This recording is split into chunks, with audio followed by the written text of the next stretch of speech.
Bonjour. Changer d'air, E-R-E, c'est le sujet. Changer d'air technologique, c'est ce qui m'intéresse et c'est ce que je voudrais discuter avec vous. Pour moi, une alternative pour changer d'air technologique, c'est prendre le contre-pied de cette tendance actuelle qui est donc d'aller de vivre de plus en plus dans des mondes numériques, donc Second Life, Facebook, l'immersion 3D. Alors, comment faire? Une solution, si on ne veut pas aller dans les mondes numériques, c'est de faire venir les mondes numériques dans notre environnement et dans le monde dans lequel nous vivons. Cette technologie s'appelle la réalité mixte, c'est-à-dire une réalité qui va mélanger intimement le monde virtuel et le monde réel. Milgram a une définition de la réalité mixte qu'il appuie sur un continuum.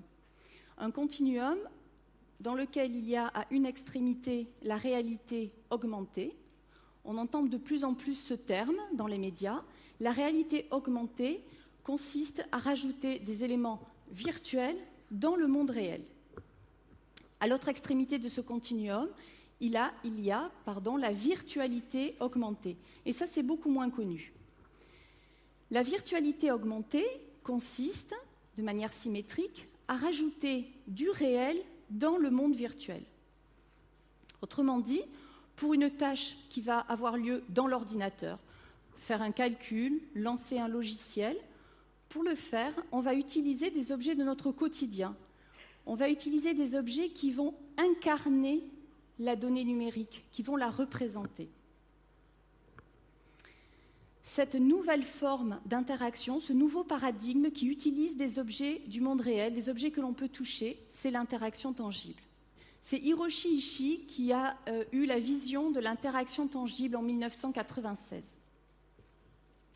L'interaction tangible, c'est donc la possibilité donnée à tout notre environnement de devenir le vecteur de l'interaction avec l'ordinateur.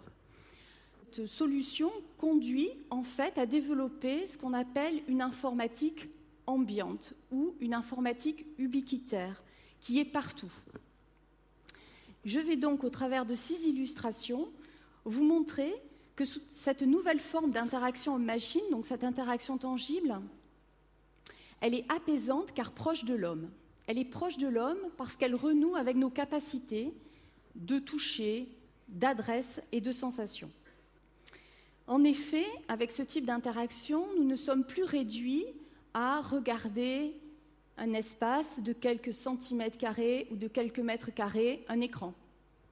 Nous ne sommes plus réduits à simplement utiliser notre index pour cliquer sur le bouton de la souris ou uniquement bouger notre main sur quelques centimètres carrés. Tous nos sens peuvent participer à l'interaction. Alors, quelques exemples. Ce sont des interfaces tangibles. Le premier, Navastak, le petit lapin, par exemple, peut modifier la position de ses oreilles pour vous indiquer que vous avez reçu un mail. C'est du tangible ambiant. C'est dans votre vie, sur votre bureau, dans votre maison. Il peut changer la couleur de ses oreilles pour vous signaler le temps qu'il va faire. Autre exemple, la fleur peut vous indiquer la consommation énergétique de votre maison. Ou encore, les bouteilles. On peut imaginer mettre cette bouteille sur votre bureau. Et lorsque vous la débouchez, vous allez entendre le trafic routier et vous allez décider si vous allez quitter votre bureau pour rentrer à la maison ou si, compte tenu de l'encombrement du périphérique ou de l'autoroute, mieux vaut rester travailler encore un petit peu pour ne pas perdre de temps. Dans tous ces exemples, l'ordinateur semble absent et c'est ça l'objectif. Dans ces exemples également, vous aurez noté que ce sont des interfaces en sortie. Ce sont des indicateurs d'information. Dans les 3 exemples qui suivent, je vais vous montrer que l'on peut toucher du doigt les données. Je vais prendre l'exemple des géosciences. Les géologues ont comme objectif de construire un modèle au sens mathématique, donc un modèle du sous-sol. Vous êtes d'accord avec moi, on ne peut pas aller observer ce qu'il se passe sous terre. Donc, ils envoient des ondes, ils récupèrent cette information et ils interprètent cette information pour constituer un modèle dans lequel on verra apparaître des poches de sel, un terrain argileux, une roche et éventuellement une poche de pétrole. Pour faire ce travail, ils vont en fait prendre ce bloc d'informations et le couper en tranches pour reconstituer en fait le milieu avec ses propriétés, ses caractéristiques. Pour trouver une analogie, les mamans qui sont dans la salle, ou pour les messieurs qui ont accompagné la mère de leurs enfants à l'échographie, c'est exactement le même principe. Lorsqu'on veut observer ce qui se passe, comment est le bébé, on ne va pas, évidemment, on ne peut pas aller voir ce qui se passe dedans, donc on fait des ondes, on coupe virtuellement en tranches et on reconstitue le milieu.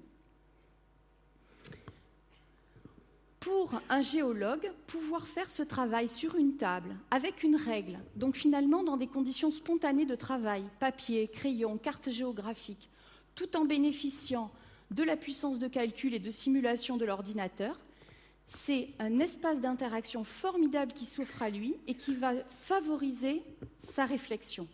Et c'est ça l'objectif. C'est de ne plus réfléchir à la manière dont je vais interagir avec l'ordinateur pour qu'il m'obéisse, c'est interagir directement avec lui, selon des méthodes naturelles, les plus proches possibles de ce que l'on ferait dans la vie courante, et faire en sorte que l'ordinateur réagisse. Mon deuxième exemple concerne également le monde du travail et de l'industrie. Donc dans le milieu professionnel, on manipule de plus en plus des données tridimensionnelles en 3D. On l'a vu sur le bloc de sous-sol, mais c'est également vrai lorsqu'on fait de la conception de produits. Prenons des exemples simples. Je veux construire une voiture ou un avion. On imagine bien que l'on a différentes pièces en 3D qu'il va falloir assembler entre elles, par exemple pour faire un moteur. Et je vais vous illustrer la problématique de cet assemblage en 3D.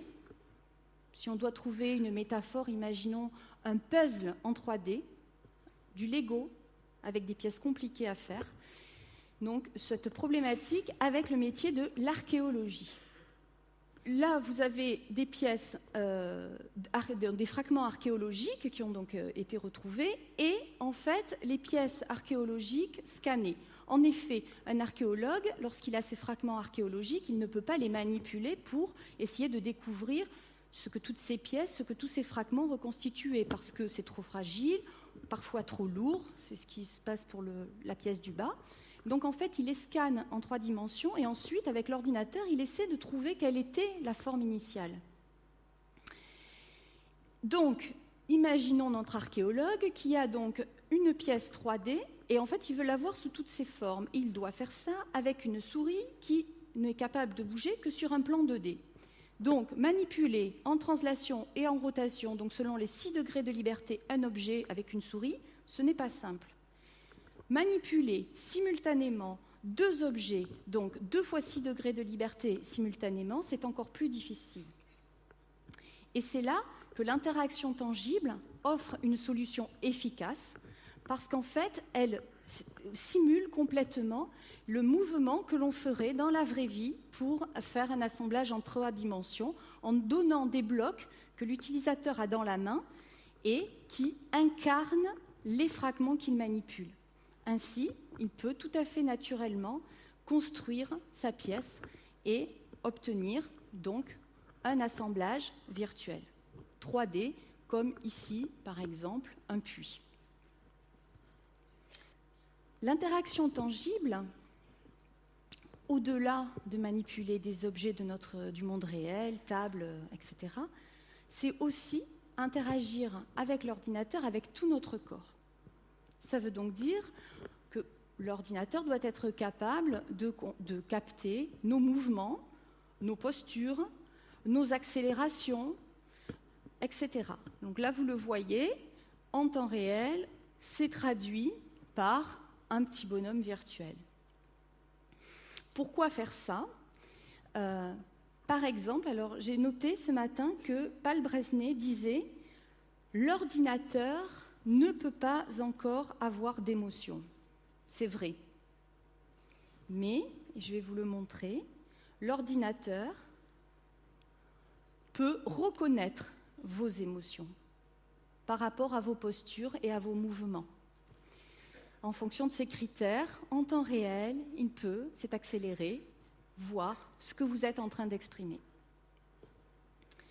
Voilà, j'ai fini avec les 6 exemples qui peuvent vous illustrer ce que peut être l'interaction tangible. Avant de conclure, je voulais adresser un grand merci à mes plus proches collaborateurs, que vous voyez, Guillaume, Alex et Patrick, à qui l'on doit ces formidables prototypes. Et pour conclure, j'espère vous avoir montré que grâce à l'interaction tangible, il existe une voie pour accéder sans stress à l'ordinateur et finalement pour être en paix avec les mondes numériques. Ne plus s'angoisser sur la manière dont on va interagir avec cet ordinateur. Et c'est ce que je souhaitais mettre en avant aujourd'hui, puisque la thématique est la dynamique de paix sous toutes ses formes, donc y compris avec les mondes numériques.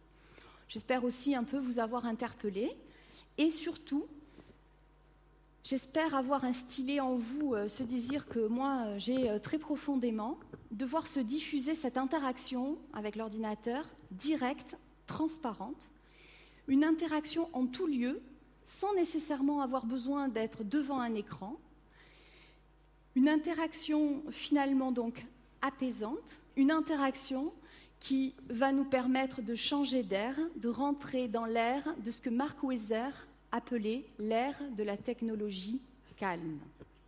Voilà. Merci.